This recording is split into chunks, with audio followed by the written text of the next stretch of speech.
Hi, I'm குரு பிரகாஷ். இன்னைக்கு second series இன் entrepreneurship பார்க்க போகிறோம். ஓகே, நேற்று நான் சொல்லியிருப்பேன் ஆண்டர்பிரினர்ஷிப்னா யார், பிஸ்னஸ் மேன்னா யார் அப்படின்ற மாதிரி சொல்லியிருப்பேன். இன்னைக்கு ஆண்டர்பிரினர்ஷிப்க்கு எப்படி யோசிச்சா அவனோட பிஸ்னஸ் சக்ஸஸ்ஃபுல்லாக கொண்டு போகலாம். ஆண்டர்பிரினர்ஷிப் ஒரு ஸ்டார்ட் அப் வச்சுருக்கோம், ஸ்டார்ட் அப் பிஸ்னஸாக மாறுறது எப்படி அப்படின்ற சைக்கிளை தான் பார்க்குறோம். லைக் உங்களோட ஸ்டார்ட் அப் மார்க்கெட்டில் இருக்க சில பீப்புளுக்கு தெரிஞ்சிருச்சு, ஒரு மைன்யூட் ஒரு லைன் மாதிரி உங்களுக்கு சேல்ஸ் போயிட்டு இருக்கு, கஸ்டமரை ரீச் பண்ணுதுன்னு வச்சுக்கோங்களேன். அந்த டைமில் உங்களுக்கு என்ன மாதிரி மைண்ட் செட் இருந்தால் நீங்கள் ஈஸியாக இந்த ஒரு ஸ்டார்ட் அப்பை ஸ்கேல் அப் பண்ணி பிஸ்னஸ் ஆக்கலாம், பிஸ்னஸ் மேலே வேறு என்ன ஆக்கலாம் அப்படின்றது தான் இந்த வீடியோவில் பார்க்க போகிறோம். ஓகே, ஃபஸ்ட்டு விஷயம் என்னென்னு பார்த்தீங்கன்னா, உங்கள் பிஸ்னஸோட கோல் என்ன அப்படின்றத நீங்கள் எடுத்துடணும். 20 வருஷத்துக்குள்ளார நான் இந்த இதுக்கு ரீச் ஆகிருக்கணும், என் கையில் இவ்வளோ அமௌண்ட் இருக்கணும் அப்படின்ற மாதிரி நீங்கள் எடுத்துருவீங்க. இதில் இடையில மைல் ஸ்டோன்ஸில் எது வைக்கணும், அடுத்த 2 வருஷத்தில் என்னோட பிஸ்னஸ் எப்படி இருக்கணும், அடுத்து ஒரு 5 வருஷத்தில் என்னோட பிஸ்னஸ் எப்படி இருக்கணும், அடுத்து ஒரு 10 வருஷத்தில் என்னோட பிஸ்னஸ் எப்படி இருக்கணும், இந்த மாதிரி பண்ணுவீங்க.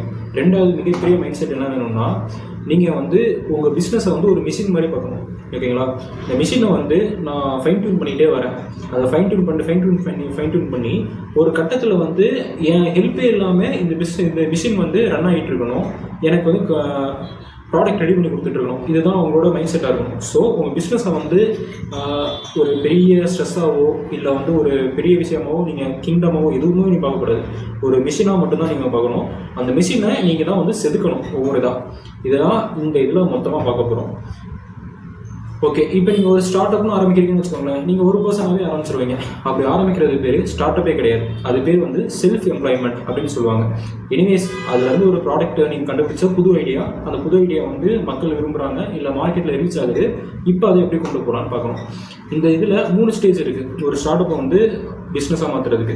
ஃபஸ்ட்டு ஸ்டேஜ் இன்ஃபேண்ட், குழந்தை. அடுத்து டீனேஜ், அடுத்து மெச்சூர்டு அப்படின்றது. மெச்சூர்டு தான் நம்ம பிஸ்னஸில் பீக்குன்ற மாதிரி நம்ம சொல்லலாம். இந்த இன்ஃபேண்ட்ன்றது பார்த்தீங்கன்னா ஒரு ஃபேன்சியான ஒன்று. நீங்கள் சின்ன வயசில் என்ன கேட்டிங்கன்னா என்னென்னமோ சொல்லியிருப்போம். அது மாதிரி பிஸ்னஸில் நீங்கள் என்ன பண்ண போகிறீங்க அப்படின்னு கேட்குறப்ப நம்ம பாட்டுக்கு இஷ்டத்துக்கு சொல்லுவோம். இன்றைக்கி பிஸ்னஸ் ஆரம்பிச்சு நாளைக்கு இந்த பிஸ்னஸ் ஆகுங்க, இந்த பிஸ்னஸில் இந்த பிஸ்னஸ் ஆகும்ட்டு தமிழ் படத்தில் வர சிவா மாதிரி பேசிக்கிட்டு இருக்கோம். இது ஒரு இம்மெச்சூராக இருக்கும். இம்மெச்சூர்ன்ற வேர்டை விட ஃபேன்சியாக இருக்கும். ஸோ இந்த ஸ்டேஜில் என்ன பண்ணுவீங்கன்னா, நீங்கள் அபய சண்முகிய மாதிரி எல்லா வேலையும் நீங்களே தான் செய்வீங்க.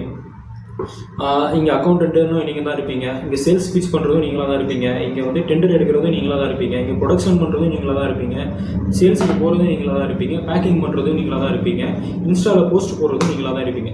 ஸோ இங்கே பார்த்தீங்கன்னா 3 வகையான பீப்புள் உங்கள் மைண்டுக்குள்ளே இருக்காங்கன்னு வச்சுக்கோங்க. ஒருத்தன் டெக்னீஷியன், இன்னொருத்தன் மேனேஜர், மூணாவது ஒருத்தன் தான் ஆண்டர்பிரினர்.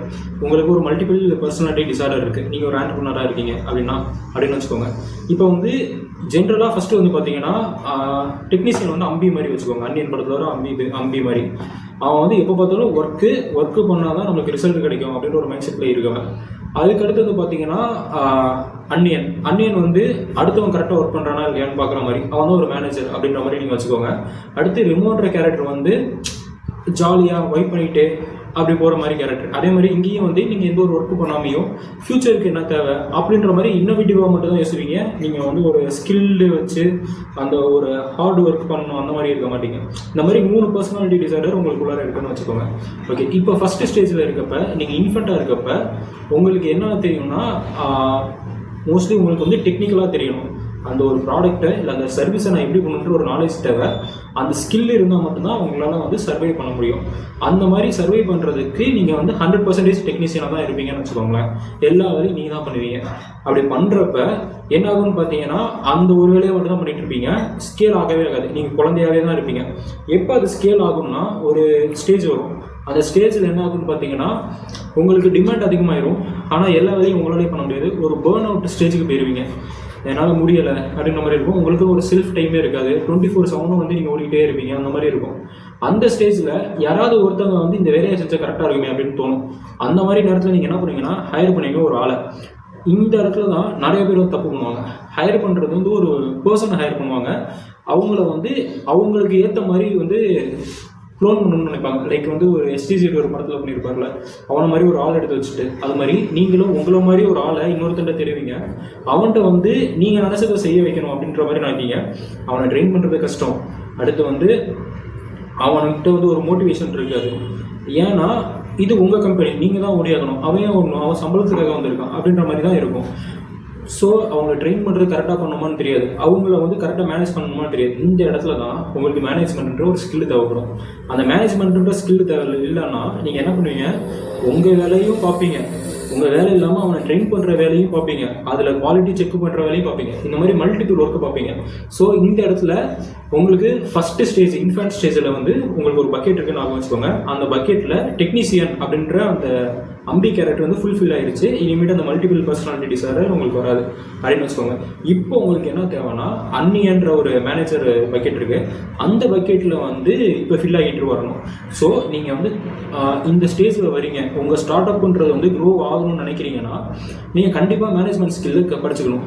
பிஸ்னஸ் இஸ் பீப்புள் அப்படின்னு சொல்லி ஒரு புக் இருக்குது, ஃபுல்லாக வந்து ஆர்ட் ஓரியன்டாக இருக்கும். அதில் வந்து இது சொல்லியிருப்பாங்க, அந்த இதை பாருங்கள் உங்களுக்கு ஒரு ஐடியா வரும். இந்த ஒரு பிஸ்னஸோட அசட் எதுன்னு பார்த்தீங்கன்னா ப்ராடக்ட்டோ இல்லை அந்த பிஸ்னஸில் இருக்க காஸ்ட்டோ கிடையாது, அங்கே இருக்க ரிசோர்ஸஸ் தான் அப்படின்ற ஒரு மைண்ட் செட்டில் வந்து சொல்லியிருப்பாங்க. கிட்டத்தட்ட அது உண்மை தான். நீங்கள் வந்து இதில் வந்து கடைசியில் ஒரு ஹியூமன் தான் இன்வால்வ் ஆக போகிறோம். சப்ளையர் யார், நம்மளுக்கு கொடுக்குறதுல ஒரு ஹியூமன் தான். நம்மளுக்கு கீழே ஒர்க் பண்ணுறது யார், ஒரு ஹியூமன் தான். அடுத்து இதனால பயனடைய போகிறது யார், அதுவும் ஒரு ஹியூமன் தான். ஸோ இங்கே வந்து ஹியூமன் மேனேஜ்மெண்ட் அப்படின்றது, பீப்புள் மேனேஜ்மெண்ட்ன்றது ரொம்ப முக்கியம். அது வந்து நீங்கள் கொஞ்சம் கொஞ்சமாக கற்றுக்க வருவீங்க. அப்படி நீங்கள் கொஞ்சம் கொஞ்சமாக கற்றுக்க வரப்ப உங்களுக்கு வந்து நீங்கள் பண்ணுற வேலையை இன்னொருத்தவங்க பண்ணுவாங்க. அப்படின்றப்ப உங்களுக்கு வந்து ஒர்க் லோடு கம்மியாகும், டைம் அதிகமாக இருக்கும். இந்த நேரத்தில் வந்து திரும்பி நான் அம்பியாக தான் இருப்பேன் அப்படின்னு சொல்லிட்டு திரும்பி போனீங்கன்னா அந்த ஸ்டேஜில் அது முடிஞ்சிடும். நீங்கள் வந்து குவாலிட்டியோட குவான்டிட்டி அதிகமாக பண்ணலாம், ஆனால் வந்து நீங்கள் அடுத்த ஸ்டேஜுக்கு போக மாட்டீங்க. அதனால வந்து இந்த இடத்துல நீங்கள் வந்து ஒர்க்கு ஒன்ஸ் கொடுத்துட்டீங்கன்னா அந்த ஒர்க்குக்கு நிறைய பேர் தேவைப்படுதுனாலும் நிறைய பேர் ஹையர் பண்ணணுமே தவிர நீங்கள் திரும்பி உட்காந்து அந்த ஒர்க்கை பண்ணிட்டு இருக்கக்கூடாது. நீங்கள் டெக்னீஷியன்ஸை ஸ்கில்ல அந்த பக்கெட்டை முடிச்சிட்டிங்க, இப்போ மேனேஜர் பக்கெட்டை தான் ஃபுல்ஃபில் பண்ணணும் அப்படின்ற ஒரு மைண்ட் செட்டில் தான் நீங்கள் ஓடணும். இப்படி ஓடினீங்கன்னா என்ன ஆகும், உங்களுக்கு எக்ஸ்ட்ரா டைம் இருக்கும். எக்ஸ்ட்ரா டைம் இருக்கப்ப நீங்கள் திரும்பியும் வந்து ஆண்டர்ப்ரனர் அப்படின்ற ஒரு பக்கெட்டுக்கு போக முடியும். இந்த இப்போ நம்ம இருக்கிற ஸ்டேஜ் என்னன்னு பார்த்தீங்கன்னா டீனேஜ் ஸ்டேஜ். இந்த டீனேஜ் ஸ்டேஜை தாண்டி அடுத்த ஸ்டேஜ் நம்ம போகணும் அப்படின்னா ஃபியூச்சரிஸ்டிக் திங்கிங் இருக்கணும். அப்சல்யூட்லி. இந்த இடத்துல நீங்கள் வந்து என்ன ஆகும்னு பார்த்தீங்கன்னா மேனேஜர் ரோல்லாம் முடிஞ்சிருச்சு, மேனேஜிங்லாம் ஃபுல்லாக பண்ணிட்டீங்க, மேனேஜருக்கும் ஒரு ரிசோர்ஸை நீங்கள் வச்சுட்டீங்க. அடுத்தது நம்ம என்ன பண்ணணும் அப்படின்னு பார்க்குறப்ப நீங்கள் வந்து ஃபியூச்சரிஸ்டிக்காக அதை எப்படி கொண்டு போகலாம், இப்போ வந்து மார்க்கெட்டில் என்ன ட்ரெண்ட் இருக்குது, என்ன வந்து இப்போ ஏஐ பபிள் மாதிரி என்ன வரப்போகுது அப்படின்ற மாதிரி எல்லாத்தையும் நீங்கள் பார்த்து அதுக்கேற்ற மாதிரி ஸ்ட்ராட்டஜிக்காக உங்களோட கம்பெனியை மூவ் பண்ணணும். அடுத்து இங்கேயும் வந்து பார்த்தீங்கன்னா ஃபஸ்ட்டு இதில் ஃபுல்லி கம்பெனி வந்து உங்களை டிபெண்ட் பண்ணியிருக்கும். செகண்ட் இதில் ஃபுல்லாக கம்பெனி வந்து உங்களோட ரிசோர்ஸஸ், அதாவது உங்களோட எம்ப்ளாயீஸை டிபெண்ட் பண்ணியிருக்கும். இப்போ எப்படி வேணாலும் போகலாம். எம்ப்ளாயிஸ் வந்து நல்லா ஒர்க் பண்ணாங்கன்னா அவங்களுக்கு வந்து திடீர்னு வேறு ஒரு கம்பெனி வந்து அவங்களை ஹையர் பண்ணலாம், நல்ல அமௌண்ட் கொடுத்து திடீர்னு அவங்க போயிடலாம். அந்த எம்ப்ளாயி லைன்ஸ் நிற்கக்கூடாது. அடுத்து திரும்பியும் வந்து வேறு யாராவது வந்து அந்த வேலையை எடுத்து செய்கிற மாதிரி இருக்கணும். ஈவன் அது உங்கள் இன்டர்னல் எம்ப்ளாயியாக இருக்கலாம், இல்லை ஹையர் பண்ண பர்சனாக இருக்கலாம். இந்த மாதிரி ஒரு இதுக்கு என்ன தேவை அப்படின்னு பார்த்தீங்கன்னா லைக் ஒரு சிஸ்டம் தேவை. சிஸ்டம் மீன்ஸ் எப்படி சொல்கிறதுனா எல்லா ஒர்க்குமே டான் நடக்கணும். லைக் வந்து பைப்பில் வந்து தண்ணி ஃப்ளோ ஆகிற மாதிரி போயிட்டே இருக்கணும். அதில் வந்து ஒரு பர்டிகுலர் இதை மட்டும் ரிமூவ் பண்ணாலும் திரும்பி வந்து அதில் ஃப்ளோ வந்து கண்டினியூ ஆகிற மாதிரி உங்கள் சிஸ்டம் வந்து கரெக்டாக ரன் ஆகணும். லைக் வந்து நீங்கள் சப்ளையர்கிட்டருந்து வாங்குகிற ரா மெட்டீரியல்லேருந்து சேல்ஸ் வரைக்கும் போகிற ஃபுல் பைப் லைனுமே வந்து பக்காவாக டிசைன் ஆகிருக்கணும். இதில் ஒவ்வொரு இடத்துலையும் வந்து ஒரு ஸ்கில்லே இல்லாத ஆள் கூட அந்த ஒரு ஸ்டாண்டர்ட் ஆப்ரேஷன் ப்ரொசீஜர் அப்படின்னு சொல்லுவாங்க, அந்த மாதிரி உங்கள் சிஸ்டமில் வந்து எனபிள்ட் ஆகிருந்ததுன்னா யாருமே தொழில் தெரியாதவங்க கூட அந்த தொழிலை செய்கிற மாதிரி இருக்கணும். ஸோ இதுதான் முக்கியமான ஒரு ட்ரிக்கு.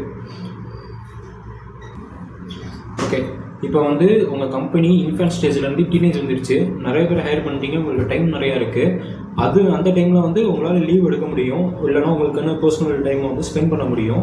அண்ட் இதுக்கப்புறமும் பார்த்தீங்கன்னா ஒரு எஸ்ஓபி வச்சுட்டீங்க, ஒரு சிஸ்டம் பில்ட் பண்ணி வச்சுட்டீங்க, எல்லாமே பண்ணிட்டீங்க, பிஸ்னஸ் ஓடிக்கிட்டே இருக்குது. இதோட முடிஞ்சிருமா அப்படின்னு கேட்டிங்கன்னா அதான் கிடையாது. இதுக்கப்புறம் ஸ்கேல் அப் பண்ணுவீங்க. பிஸ்னஸை ஸ்கேல் அப் பண்ணணும் மீன்ஸ் ஒரே ஒரு பிஸ்னஸ் இருக்கிறத அடுத்து ஃப்ரான்ச்சைஸாக மாற்றணும். இப்போ நான் ஆல்ரெடி உங்கள்கிட்ட சொல்லியிருந்தேன், உங்களோட பிஸ்னஸ் அப்படின்றது எது மாதிரி இருக்கணும்னா மிஷின் மாதிரி இருக்கணும்னு. இப்போ மிஷின் எப்படி ஒர்க் ஆகணும்னு தெரிஞ்சு போச்சு. மிஷின் ரெடி பண்ணது நீங்கள் தான். ஆல்ரெடி அந்த ப்ரொசீஜர் மேனுவல்ஸ்லாம் இருக்குது. இப்போ அந்த மிஷினை அப்படியே ரிப்ளிகேட் பண்ணிக்கிட்டே வாங்க. இப்போ அந்த மிஷினை ஒவ்வொரு இடத்துல கொடுக்குறப்ப அவங்களும் அதே குவாலிட்டியில், அதே மாதிரி குவான்டிட்டியில், அதே மாதிரி சேம் ஆப்ரேட்டிங் ப்ரொசீஜரில் அவங்களாலையும் செய்ய முடிகிற மாதிரி இருந்ததுன்னா அதுதான் அந்த ஃப்ரான்ச்சைஸ். அந்த ஃப்ரான்ச்சைஸ்லேருந்து உங்களுக்கு அமௌண்ட் வந்துக்கிட்டே இருக்கும். ஸோ இப்போ நீங்கள் வந்து உங்களோட ப்ராடக்ட் என்னன்னு கேட்டிங்கன்னா நீங்கள் என்ன சொல்லணும்னா உங்கள் பிஸ்னஸ்லேருந்து வர ப்ராடக்ட்டை சொல்லக்கூடாது, உங்கள் பிஸ்னஸே ஒரு ப்ராடக்ட் தான். இந்த மாதிரி ஒரு ஸ்டேஜுக்கு போனீங்கன்னா நீங்கள் ஈஸிலி நீங்கள் இல்லாமலே அந்த ஒர்க் நடக்கும்னு சொல்லலாம். இந்த டைமில் தான் வந்து என்னென்னு பார்த்தீங்கன்னா உங்களோட எல்லா ஃபேன்சியும் actually it could be possible அப்படின்ற மாதிரி ஒரு ஸ்டேஜ் வரும். அந்த ஸ்டேஜ் வரதுக்கு நீங்கள் ஃபஸ்ட்டு என்ன பண்ணணும், அம்பியாக இருக்கணும், அடுத்து அன்னியனாக இருக்கணும், அடுத்து ரெமோவாக வரணும். இதுதான் மொத்த பைப்லைன். ஃபஸ்ட்டு அம்பியாக இருக்கப்போ ஃபுல்லி டெக்னிக்கல் ஒர்க்கை மட்டும்தான் நீங்கள் பார்க்குற மாதிரி இருக்கும். எல்லா ஒர்க்கையும் நீங்கள் தான் பார்க்குற மாதிரி இருக்கும். எல்லா ஒர்க்கும் எப்படி ஃபங்க்ஷன் ஆகுன்றது உங்களுக்கு தெரிஞ்சிருக்கணும். அடுத்து அன்னியனாக இருக்கப்போ எல்லா ஒர்க்கும் எப்படி ஃபங்க்ஷன் ஆகுன்றதை வந்து இன்னொரு பர்சனுக்கு சொல்லி கொடுத்து அவங்க கரெக்டாக ஒர்க் பண்ணுறாங்களா அப்படின்ட்டு அந்த குவாலிட்டியை வந்து செக் பண்ணி அதில் ஏதாவது சேஞ்சஸ் வேணும்னா அதை வந்து பண்ணி அவங்கள ட்ரெயின் பண்ணி அவங்கள வேலை வாங்குறது மட்டும்தான் அவங்க வேலையாக இருக்கணும். இந்த இடத்துல உங்களுக்கு வந்து ஃப்ரீ டைம் இருக்கணும். எதுக்காகனா அடுத்து அப்கிரேட் பண்ணுறதுக்காக. மூணாவது, நீங்கள் ஆண்டர்ப்ரனராக இருக்கணும். ஆண்டர்ப்ரனராக இருக்கப்போ மீன்ஸ் ரெமோவாக இருக்கப்போ நீங்கள் என்ன பண்ணணும்னா உங்களுக்கு வந்து எக்ஸ்ட்ரா டைமிங் இருக்கணும். அந்த எக்ஸ்ட்ரா டைமிங்கில் ஈஸியாக நீங்கள் ஸ்ட்ராட்டஜிஸ் பண்ணுற மாதிரி இருக்கணும். சிஸ்டம் ஆல்ரெடி பில்ட் பண்ணியிருக்கணும். உங்கள் பிஸ்னஸையே வந்து ஒரு ப்ராடக்டாக மாற்றி அந்த பிஸ்னஸை வந்து அப்படியே ரிப்ளிகேட் ஆகுமெண்ட் பண்ணிக்கிட்டே வரணும். இதுதான் வந்து 3 ஸ்டேஜ். ஒன்று இன்ஃபேண்ட், இன்னொன்று டீனேஜ் அண்ட் வந்து மெச்சூர். இது பண்ணுறதுனால என்ன ஆகும் அப்படின்னு கேட்டிங்கன்னா உங்களுக்கு வந்து நீங்கள் நினச்சி பார்க்க முடியாத அளவுக்கு உங்களுக்கு வந்து ரெவன்யூ ஜென்ரேட் ஆகிட்டே இருக்கும். இது ஒரு கேம் லாப் இருக்கும்ல, லைக் கிளாஸ் ஆஃப் கிளான்ஸ் அந்த மாதிரி, அது மாதிரி உங்களுக்கு ஜென்ரேட் ஆகிட்டே இருக்கும். அண்ட் வந்து பார்த்திங்கன்னா இதில் முக்கியமாக ஒரு 5 டூல் இருக்குது. அந்த 5 டூலை வந்து நான் இப்போ சொல்லிடுறேன். ஃபஸ்ட்டு இது வந்து பார்த்திங்கன்னா ஃப்ரான்ச்சைஸ் ப்ரோட்டோடைப். இப்போ நான் சொன்னது ஃபுல்லாகவே அதை வந்து பண்ணுற மாதிரியான ஒரு மைண்ட் செட்டில் நீங்கள் இருக்கணும். அப்போ தான் வந்து உங்கள் பிஸ்னஸ் வந்து பார்த்திங்கன்னா சர்வைவ் ஆகும், ஷைன் ஆகும். சர்வைவ்னு ஒன்று இருக்குது, அது பாஸ் மார்க். ஷைன்ன்றது வந்து ஃபஸ்ட்டு மார்க். சர்வைவ்லேயே இருந்துக்கிட்டே இருந்ததுன்னா பிஸ்னஸ் இருந்து என்ன யூஸ் அப்படின்ற மாதிரி இருக்கும். ஷைன் ஆனால் தான் பிஸ்னஸ்ன்றது வந்து ஒரு விசிபிலிட்டி தெரியும், இல்லை ஒரு எம்ப்ளாயர் மாதிரி நீங்கள் கிரியேட் பண்ண முடியும். அடுத்தது வந்து பார்த்தீங்கன்னா ஐக்கியூ டெக்னிக்னு இருக்குது. உங்கள்கிட்ட மல்டிபிள் டிபார்ட்மெண்ட்ஸ் இருக்கும். மல்டிபிள் டிபார்ட்மெண்ட்ஸில் மல்டிபிள் டீம் இருக்கும். மல்டிபிள் டீமில் டிஃப்ரெண்ட் டைப் ஆஃப் ஒர்க் இருக்கும், ஸ்கில் இருக்கும். ஆனால் எல்லாத்துலேயுமே நீங்கள் இன்னோவேஷன் கொண்டு வரணும். அப்படி இன்னோவேஷன் கொண்டு வந்தால் மட்டும்தான் உங்களை அப்கிரேட் பண்ணிக்க முடியும். இல்லைன்னு சொல்லுங்களேன், ஒரு கல் இருக்குது, அந்த கல்லில் ஃபஸ்ட்டு வந்து மேஜரான ஷேப் கொண்டு வருவீங்க, அதுக்கப்புறம் தான் மைனரான இதெல்லாம் கொண்டு வரணும், டீட்டெயில்ஸ்லாம் கொண்டு வரணும். அது மாதிரி தான் நீங்கள் மைனர் டீட்டெயில்ஸை வந்து பண்ணலன்னா அது வந்து லுக் லைக் ஒரு என்ன சொல்கிறதுனா ஒரு ஸ்கில்லஸ் பீப்புள் செஞ்ச மாதிரியான ஒரு கல்ச்சராக இருக்கும். அதை வந்து பெருசாக வந்து ஃபேமஸ் ஆகாது. இதுவே அந்த மைன்யூட்டாக பண்ணிவிட்டு ஈவன் அந்த ஒரு நாட்டாக இருக்கட்டும், இல்லை அந்த தோடாக இருக்கட்டும், அந்த மாதிரி செலக்ட் பண்ணுறவங்க அந்த தோடு வந்து காற்றுல ஆடுற மாதிரி வந்து டிசைன் பண்ணியிருந்தாங்க கூட அது வந்து ஈவன் வெளிநாட்டுக்காரங்க கூட பேசுவாங்கள்ல, அந்த மாதிரி தான். நீங்கள் வந்து இன்னோவேஷன் வந்து என்ன டிபார்ட்மெண்ட்டாக வேணா இருக்கலாம். ஈவன் வந்து நீங்கள் ஒரு ஃபேக்ட்ரி நடத்துகிறீங்க, அந்த ஃபேக்ட்ரியில் ஒருத்தவங்க க்ளீனிங் பண்ண வராங்க, அந்த க்ளீனிங் பண்ண வரவங்களுக்கு கூட இன்னோவேஷன் இருந்தது அப்படின்னா உங்களை வந்து என்ன சொல்கிறதுனா நீங்கள் அந்த க்ரோத்தோட கர்வில் இருக்கீங்க அப்படின்றது அர்த்தம். இல்லைனா அந்த க்ரோத்தோட கர்வில் கீழே இருக்கீங்கன்னு அர்த்தம். அடுத்து வந்து குவான்டிட்டி வந்து மீன்ஸ் என்ன சொல்கிறதுனா நீங்கள் ஒரு இதை செக் பண்ணுறீங்க, ஃபீட்பேக் மாதிரி ஒன்று வாங்கணும். அந்த ஃபீட்பேக் வந்து எதை நீங்கள் பார்க்குறீங்க அப்படின்றதுல நீங்கள் இதாக இருக்கணும். இப்போ அந்த க்ளீனிங்னு எடுத்துக்கிட்டிங்கன்னா க்ளீனிங் வந்து ஃப்ளோர் க்ளீனிங் வந்து பார்க்குறீங்களா, இல்லை வந்து டைனிங்கை பார்க்குறீங்களா, எதை குவான்டிஃபை பண்ணுறீங்க அப்படின்றத வந்து ஃபீட்பேக்கை எடுத்து அந்த ஃபீட்பேக்கை பேஸ் பண்ணி வந்து நீங்கள் வந்து இன்னோவேஷனை வந்து இம்ப்ளிமெண்ட் பண்ணிக்கிட்டே இருந்தீங்கன்னு வச்சுக்கோங்களேன். இது ஒரு லூப்பு. இன்னோவேஷன் பண்ணுறீங்க, எக்ஸிக்யூட் பண்ணுறீங்க, அந்த எக்ஸிக்யூட் பண்ணதுலேருந்து ஒரு ஃபீட்பேக் வருது, திரும்பி இதை ஃபைன் டியூன் பண்ணுறீங்க, இது வந்து கரெக்டான சிஸ்டமில் ஃப்ளோ ஆகிட்டு இருக்கு இப்படின்ற மாதிரி நீங்கள் கேட்கலாம். அடுத்து ஆர்டர்ன்றது ஒன்றும் பெருசாக இல்லை, சிஸ்டம் அண்ட் எஸ்ஓபி, அவ்வளோதான். சிஸ்டம்னா இப்படி ஒரு பைப் லைன் இருக்குது, இந்த பைப் லைனில் மட்டும்தான் ஃப்ளோ ஆகணும்னு இருக்கும். நீங்கள் ஒரு விஷயம் கேட்டிருப்பீங்க, உங்கள் லேபர் ஒரு விஷயம் பண்ணுறாங்க, அது கஸ்டமருக்கு வந்து லைக் என்ன சொல்கிறது, அந்த எதிர்பார்த்த விஷயம் வந்து நீங்கள் ஸ்டார்டிங்கில் கொடுத்தது இப்போ இல்லை அப்படின்ற நிலைமை வரவே கூடாது. நீங்கள் என்ன வந்து செய்கிறீங்களோ அதை தான் வந்து உங்கள் லேபரும் செய்யணும். அதுதான் இந்த கஸ்டமரும் வந்து அவர் ஃபஸ்ட் என்ன வாங்குறாரோ இப்போ வாங்குறப்பே அவருக்கு அதே சாட்டிஸ்ஃபேக்ஷன் இருக்கணும். அப்படின்னா தான் குவாலிட்டியை வந்து நம்ம மெயின்டைன் பண்ண முடியும். இதுதான் ஆர்டர்னு நம்ம சொல்லுவோம். இதுக்கு என்ன தேவை, சிஸ்டம் தேவை, ஸ்டாண்டர்ட் ஆப்ரேஷன் ப்ரொசீஜர் தேவை. ஈவன் இந்த சிஸ்டத்துலேயே சம் பாட்டில்நெக்ஸ் நம்ம கண்டுபிடிக்கலாம். இல்லை இந்த இடத்துல தான் வந்து ஏதோ ஸ்லோவாகுது, ஏதோ ஒரு ப்ராப்ளம் இந்த இடத்துல இருக்குது, இந்த இடத்துல ஏதோ ஒரு ஹார்ட்னஸ் இருக்குது அப்படின்னு தெரிஞ்சுன்னா அந்த ஹார்ட்னஸை பிரேக் பண்ணுறோம். எப்படின்னா டேட்டாஸ் வச்சு இந்த இடத்துல இருக்குது, இந்த இதில் ஏதோ ஒரு ப்ராப்ளம் இருக்குது, அந்த ப்ராப்ளம் சால்வ் பண்ணிவிட்டு அதுக்கு எஸ்ஓபி எழுதி அந்த வெர்ஷன் கண்ட்ரோலை வந்து நம்ம அப்டேட் பண்ணிக்கிட்டே இருக்கணும். நம்ம ஒன்ஸ் சிஸ்டம் ரெடி பண்ணிட்டோம் அடுத்து வந்து அதை அப்படியே வச்சுக்கணும் அப்படின்னு கிடையாது. சிஸ்டம் ரெடி பண்ணணும், எஸ்ஓபி ரெடி பண்ணணும், ஆனால் அதை வந்து ரிவைஸ் பண்ணிக்கிட்டே இருக்கணும். அப்போனா மட்டும்தான் ஃபைன் டியூன் பண்ணி நம்ம எதிர்பார்க்குற அந்த ரிசல்ட்டை நம்மளால் கொண்டு வர முடியும். அடுத்து வந்து பார்த்தீங்கன்னா ஸ்ட்ராட்டஜிக் பிளானிங். நான் ஆல்ரெடி சொன்ன மாதிரி தான், நீங்கள் வந்து ஒரு மைல் ஸ்டோன் வச்சுக்கணும் அண்ட் கோல் இருக்கணும். எதை நோக்கி போகுது, விஷன் மிஷன் எல்லாமே இருக்கணும். என்ன என்னோட கோலு, அதுக்கு வந்து எனக்கு என்னென்ன மைல் ஸ்டோன், இப்போ மைல் ஸ்டோனை வந்து நான் ரீச் பண்ணலன்னா நான் எப்படி பூஸ்டப் பண்ணணும். மைல் ஸ்டோன் ஆல்ரெடி நான் ரீச் பண்ணிட்டேன் அப்படின்னா என்னோட கோல் வந்து நான் எவ்வளோ சீக்கிரமாக நான் முடிக்க முடியும் அப்படின்ற ஒரு விஷனரி இருக்கணும். டேட்டா ட்ரிவன் டிசிஷன் மேக்கிங் அப்போ தான் எடுக்க முடியும் நம்மளால். அடுத்து வந்து ஆர்கனைசேஷன் சார்ட் இருக்கணும். நீங்கள் வந்து இப்போ ஒரு ஆளாக ஒர்க் பண்ணிட்டு இருக்கப்ப எல்லா வேலையும் நீங்கள் தான் செய்வீங்க. அடுத்து உங்களுக்கு கீழே ஆள் வரப்போ இந்த டீம் இருக்குது, இதுக்கு இந்த டீம் இருக்குது, இதுக்கு இந்த டீம் இருக்குன்றப்ப அந்த பர்டிகுலர் ஸ்கில் இருக்க பர்சன்ஸ் மட்டும்தான் அந்த டீமில் ஒர்க் பண்ணுவாங்கன்ற மாதிரி இருக்கும். இவங்க யாருக்கு ரிப்போர்ட்டிங், இவங்க யாருக்கு ரிப்போர்ட்டிங், அந்த மாதிரி ஒரு ஆர்கனைசேஷன் சார்ட் ரெடி பண்ணிங்கன்னா தான் எந்த இடத்துல ப்ராப்ளம் இருக்குது, எந்த இடத்துல பாட்டில் கேட்டுருக்குன்னு உங்களுக்கு ஈஸியாக பாயிண்ட் அவுட் பண்ண முடியும். அண்டு அடுத்தது வந்து பார்த்திங்கன்னா மேனேஜ்மெண்ட் சிஸ்டம். இந்த மேனேஜ்மெண்ட் சிஸ்டம்ன்றது வந்து பார்த்தீங்கன்னா லைக் எல்லாத்தையும் உங்களால் மேனேஜ் பண்ண முடியணும். எப்படி சொல்கிறதுனா, ஈவன் வந்து என்ன வந்து எனக்கு சப்ளையர் இருக்காங்க, என்னோடய சப்ளை செயின் எங்கெங்கே இருக்குது, என்னென்ன லாஜிஸ்டிக்ஸ் இருக்குது, என்ன ப்ராசஸ் பண்ணுறேன், எப்படி வந்து அது கஸ்டமருக்கு போகுது, அண்ட் எனக்கு கீழே ஒர்க் பண்ணுற எம்ப்ளாயிக்கு வந்து நான் மந்த்லி என்ன இது பண்ணணும், அவங்களை எப்படி மோட்டிவேட் பண்ணணும், அவங்க காலையில் என்னென்ன மீட்டிங் அட்டன் பண்ணணும், அண்டு எப்படி வந்து அவங்க ஒர்க் டன் பண்ணதை வந்து சொல்லணும், அண்டு எவ்வளோ நேரம் அவங்க ஒர்க் பண்ணணும், எவ்வளோ நாள் ஒர்க் பண்ணணும், ஹாலிடேஸ்க்கு வந்து அவங்களுக்கு எப்படி அசைன் பண்ணணும், அடுத்து எப்படி ஒர்க் பண்ணால் என்னால் வந்து இந்த இதை அச்சீவ் பண்ண முடியும், அண்டு அவங்களுக்கு ஒரு சேலரி போடுறதா இருக்கட்டும், இபிஎஃப்ஓவாக இருக்கட்டும், அண்டு மெடிக்கல் இன்சூரன்ஸாக இருக்கட்டும், எக்ஸெட்ரா. அண்டு இந்த ஹையரார்கி எடுத்தோடனே யார் வேணாலும் பார்த்து பேச முடியும் மாதிரி இருக்கணுமா, இல்லை ஒரு ஹையரார்கி பேஸில் தான் ஒரு ப்ராப்ளத்தை நம்ம சால்வ் பண்ணணுமா, அண்டு வந்து இன்சென்டிவ், இந்த மாதிரி லீவு, இந்த மாதிரிலாம் எல்லாத்தையும் வந்து மேனேஜ் பண்ணுறதுக்குன்ட்டு ஒரு மேனேஜ்மெண்ட் இருக்கணும். அந்த மேனேஜ்மெண்ட்டு ஒரு சிஸ்டமாக இருக்கணும். இப்படி இருந்துச்சுன்னா உங்களால் அதுவும் வந்து ரிவைஸ் ஆகிட்டே இருக்கணும். ரிவைஸ் ஆகணும் மீன்ஸ் இதில் ஏதோ ஒரு தப்பு இருக்குது அப்படின்னு தெரிஞ்சுன்னா அந்த தப்பை சரி பண்ணி திரும்பி ஒரு அப்டேட்டட் ஒரு சிஸ்டம் வரணும். இப்படி இருந்தால் மட்டும்தான் உங்களோட பிஸ்னஸ்ன்றது வந்து உங்களோட ஸ்டார்ட் அப் பண்ணுறது ஒரு பிஸ்னஸாக மாறும். உங்களோட பிஸ்னஸ்ன்றது ஸ்கேல் அப் ஆகி ஒரு ஃப்ரான்ச்சைஸாக மாறும். நீங்கள் அதுக்கப்புறம் ஒர்க் பண்ணணும்னு அவசியம் கிடையாது. நீங்கள் வந்து ஸ்டார்டிங்கில் வந்து ரொம்ப 24/7 ஒர்க் பண்ணிட்டு இருந்திருப்பீங்க. இப்போ 24/7 வந்து நீங்கள் ரெஸ்ட் எடுக்கிற மாதிரி இருக்கும். ஜஸ்ட் நீங்கள் ஆமாம் இல்லை அப்படின்னு சொல்கிற மாதிரி தான் இருக்கும். பட் அந்த ஸ்டேஜ் ரீச் ஆகிறதுக்கு முன்னாடியே நிறைய பீப்புள் வந்து ஃபெயில் ஆயிடுவாங்க. ரீசன் என்னன்னு பார்த்தீங்கன்னா, அவங்க வந்து பியூர்லி டெக்னீஷியனாகவும் இருப்பாங்க, இல்லை பியூர்லி மேனேஜராகவே இருப்பாங்க. பியூர்லி அவங்க ஆண்டர்ப்ரனராக மாற மாட்டாங்க. இதுதான் பிரச்சனை.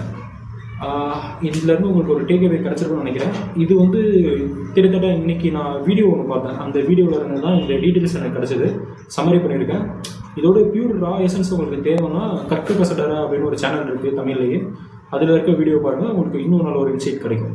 தேங்க்யூ.